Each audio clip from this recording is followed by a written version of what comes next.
ஏலியன்கள் வெறும் கட்டுக்கதையா? பிரபஞ்சத்தில் நாம் தனியாக இருக்கிறோமா?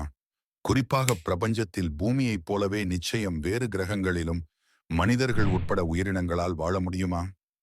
ஏலியன்களைப் பற்றி பல சுவாரஸ்யமான விஷயங்களை பார்க்கலாம். Welcome to Tamil world. யுஎஃப்ஓவை பறக்கும் தட்டு வானில் பார்த்த நாள் அது.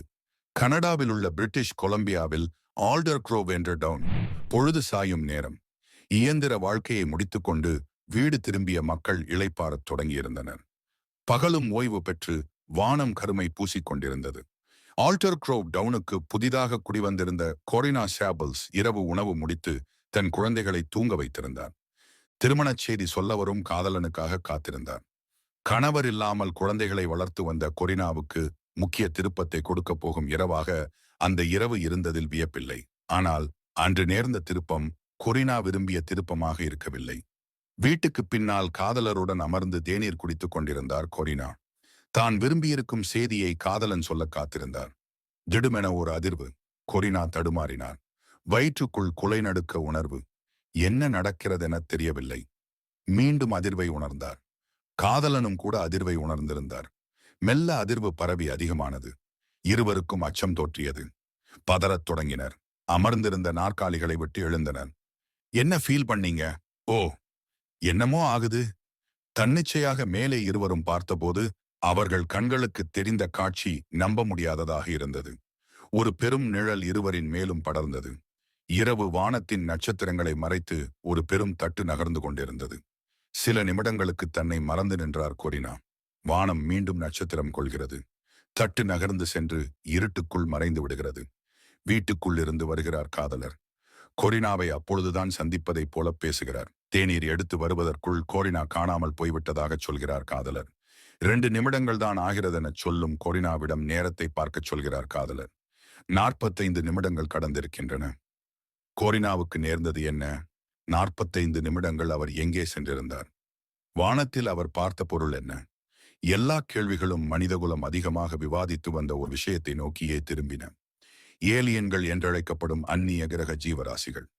மேற்கத்திய உலகின் வானம் கடந்த 100 வருஷங்களில் கொரினா பார்த்த பறக்கும் தட்டை போன்ற பல வடிவங்களை பார்த்திருக்கிறது. வழக்கமான விமானம், ராக்கெட் போன்ற வடிவங்கள் இல்லாமல் பல வடிவங்கள் வானில் தெரிந்திருக்கின்றன. அடையாளம் கண்டிட முடியாத பறக்கும் பொருள்கள். நிச்சயமாக பூமிவாசிகளாக இருக்க மாட்டார்கள் என்பதே மனிதகுலத்தின் அவதானிப்பு. பூமி இருக்கும் சூரிய மண்டலத்தில் மட்டுமே 8 கிரகங்கள் இருக்கின்றன. வியாழன் கிரகம் உள்ளிட்ட எல்லா சூரிய மண்டல கிரகங்களையும் விண்கலங்கள் மற்றும் பிற விஞ்ஞான சூத்திர நுட்பங்கள் வழியாக ஆராய்ந்து வேறு ஜீவராசிகள் ஏதும் நமக்கு அருகில் இல்லை என விஞ்ஞானம் கண்டறிந்துவிட்டது. ஆனாலும் சூரிய மண்டலத்தை போன்ற மண்டலம் ஒன்று மட்டுமே இந்த பிரபஞ்சத்தில் கிடையாது. சூரியனை போன்ற பல்லாயிரம் கோடி நட்சத்திரங்கள் உள்ளன. அந்த நட்சத்திரங்களைச் சுற்றி கிரகங்களும் பிற விண்வெளி படலங்களும் இருக்கின்றன. அவை எவற்றிலும் மனிதனைப் போன்ற ஜீவராசிகள் இல்லை என்பதை அறிவியலால் அறுதியிட்டு கூற முடியவில்லை. ஏனெனில் மனிதகுலத்தின் அறிவும் தொழில்நுட்பமும் மொத்த பிரபஞ்சத்தை அளக்கும் அளவுக்கு இன்னும் வளரவில்லை. அந்த உண்மையில் இருந்துதான் அளவிட முடியாத இந்த பெரும் பிரபஞ்சத்தில் நாம் தனியாக இருக்கிறோமா என்ற கேள்வி தொடங்குகிறது. தான் வாழும் பூமியையும் அதை சுற்றியிருக்கும் கோள்களையுமே சில 100 ஆண்டுகளாகத்தான் கண்டறிந்திருக்கும் மனித அறிவுக்கு புரிபடாத உயரத்தில் இன்னும் சில கேள்விகளும் இருக்கின்றன. பெருநாட்டில் இருக்கும் நாஸ்கா கோடுகள் அந்த கேள்விகளில் ஒன்று. நாஸ்கா கோடுகள் பறவை, குரங்கு போன்ற உயிரினங்களின் தோற்றங்களை கொண்டிருக்கும் இந்த நாஸ்கா கோடுகளும் சில 1000 வருடங்களுக்கு முன் உண்டாக்கப்பட்டவை. ஆனால் என்ன காரணத்துக்காக உருவாக்கப்பட்டன என்பதற்கான பதிவுகள் ஏதும் இல்லை. குரங்கு, பறவை போன்ற வடிவங்கள் வானிலுள்ள நட்சத்திர கூட்டங்களை குறிப்பதற்கு பயன்படுத்தப்பட்டிருக்கலாம் என கருதப்படுகிறது. ஆனால் வானிலிருந்து பார்த்தால் துலக்கமாக தெரியும் அளவுக்கு இத்தனை பெரிய கோடுகள் வரையப்பட்டது யாருக்காக? யார் வரைந்திருப்பார்கள்? அடுத்த கேள்வி நாம் அனைவரும் ரசித்து பார்க்கும் பிரமிடுகளை பற்றியது. 4500 வருடங்களுக்கு முன் எகிப்திய ராஜாக்களான பெரோக்களின் இறந்த உடல்களை பாதுகாக்க கட்டப்பட்டவையே பிரமிடுகள். பெரோக்களின் உடல்களை பாதுகாப்பதன் வழியாக அவர்களின் ஆன்மாக்களை பிற உலகங்களுக்கு கடத்தும் முயற்சியாகவும் பிரமிடுகள் இருந்திருக்கலாம் என கருதப்படுகிறது. விண்வெளி பார்வைக்கு தெளிவாக தெரியும் குறியீடுகளாக பிரமிடுகளின் வடிவமைப்புக்கு காரணம் என்ன?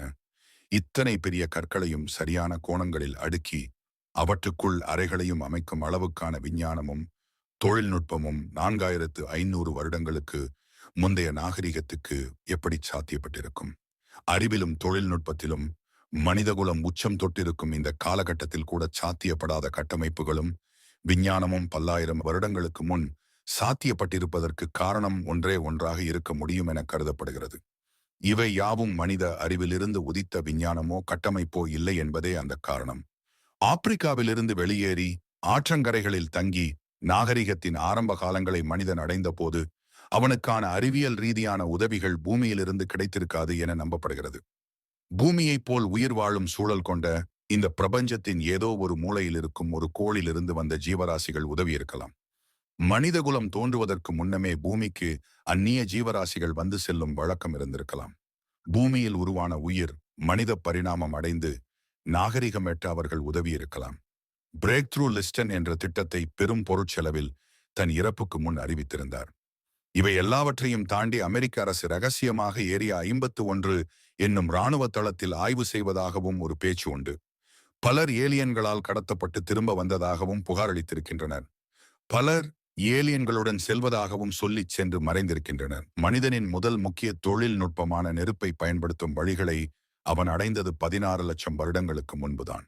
குரங்கிலிருந்து இன்று நாம் பார்க்கும் மனிதனாக முழு வடிவம் அவன் பெற்றது 2 லட்சம் வருடங்களுக்கு முன்னால்.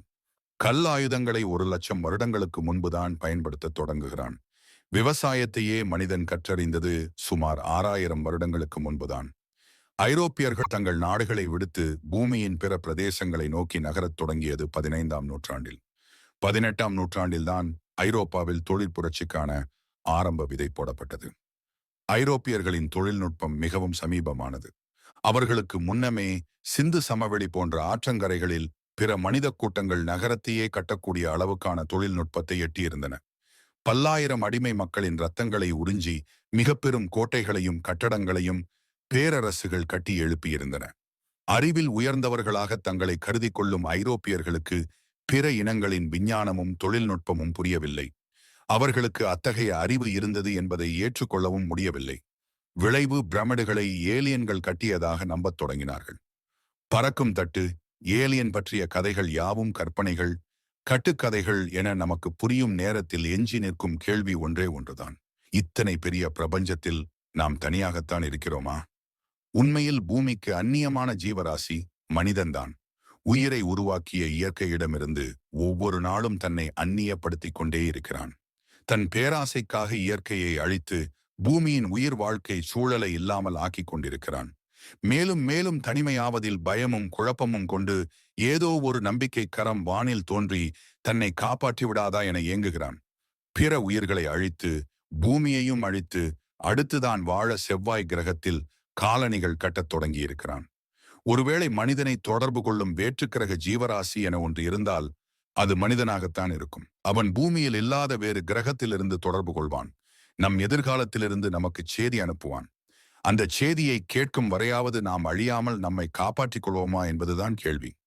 அமெரிக்கா ரகசியமாக ஏரியா 51 என்ற பகுதியை பற்றியும் ஹாலிவுட் திரைப்படங்களும் புனைகதைகளும் பல பேசியிருக்கின்றன. ஆனால் உண்மையில் ஏரியா 51 என்பது அமெரிக்காவின் நெவடா பாலைவனத்தில் இருக்கும் ஒரு இராணுவ தளம் மட்டும்தான்.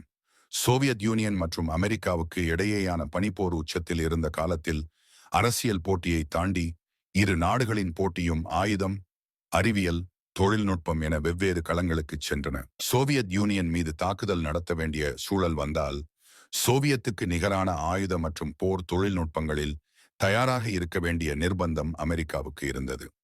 நவீன விமானங்கள், ஆளில்லா விமானங்கள், புதுவகை ஏவுகணைகள், விண்வெளியில் இடம் பிடிப்பதற்கான விஞ்ஞான போட்டிகள் என பல வகை ஆராய்ச்சிகளை அமெரிக்கா நடத்த தேர்ந்தெடுத்த இடம்தான் ஏரியா 51 இராணுவ தளம். மனிதர்களைப் போல அறிவாளி ஏலியன்கள் பூமியை தாண்டி பல கிரகங்களில் இருக்கிறார்கள். புதிய ஆய்வில் தகவல். வாஷிங்டன். இந்த பிரபஞ்சத்தில் பூமியில் மட்டும் உயிரினங்கள் இருக்கும் என்பதை பல ஆய்வாளர்கள் நம்பவில்லை. பூமியைப் போலவே நிச்சயம் பல கிரகங்களில் மனிதர்களைப் போன்ற உயிரினங்கள் இருக்கும் என்பதே ஆய்வாளர்களின் கருத்தாகும். இது தொடர்பாக சமீபத்தில் நடத்தப்பட்ட ஆய்வில் மிக முக்கிய தகவல் கிடைத்துள்ளது.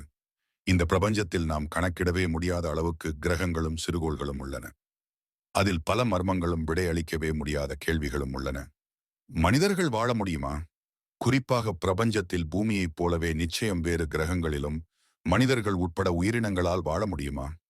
அப்படி வாழ முடிந்தால் அது எந்த கிரகம்?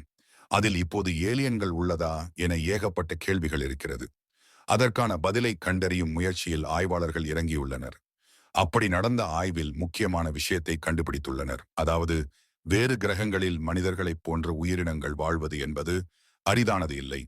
அது இயல்பான ஒன்று என்று ஆய்வாளர்கள் கூறுகிறார்கள். பிரபஞ்சத்தில் பல கிரகங்களில் மனிதனைப் போன்ற உயிரினங்கள் இருக்கலாம் என்றும் பல நாகரிகங்களும் இருக்கும் என்றும் ஆய்வாளர்கள் கூறியுள்ளனர். மனிதர்கள் உட்பட எந்த ஒரு உயிரினங்களும் உருவாவது சூரியனின் பரிமாண வளர்ச்சியை ஆய்வு செய்து அதன் அடிப்படையிலேயே இந்த முடிவுகளை வெளியிட்டுள்ளோம் என்றார். அதாவது, பூமியைப் போலவே மற்ற பல கிரகங்களிலும் மனிதர்களைப் போன்ற அறிவார்ந்த ஏலியன்கள் இருப்பார்கள் என்பதே இந்த ஆய்வு முடிவாக உள்ளது. இந்த பதிவு உங்களுக்கு பிடித்திருந்தால் உங்கள் நண்பர்களுக்கு ஷேர் அண்ட் லைக் மற்றும் சப்ஸ்கிரைப் செய்யுங்கள். தேங்க்யூ வாட்சிங் திஸ் வீடியோ.